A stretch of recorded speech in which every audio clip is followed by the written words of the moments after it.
International Quiz Association is organizing, like previous years, the World Championship in Quizzing. Very shortly, the events will be launched at various locations in India, like in other countries.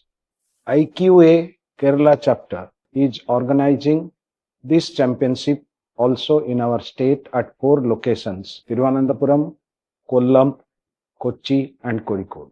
Apart from that, in other places in India, IQA is also organizing this championship, namely Faridabad, Bengaluru, Coimbatore. This year, the Amrita University is collaborating with IQA to host this event.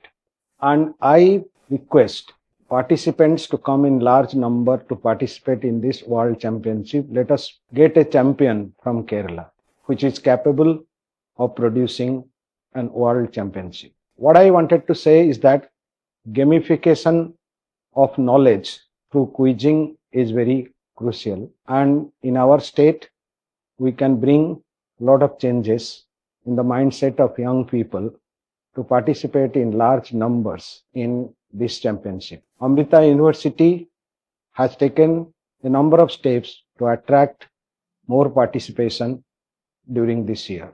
As the chief patron, I wish all the best to all the participants and their patrons. Thank you.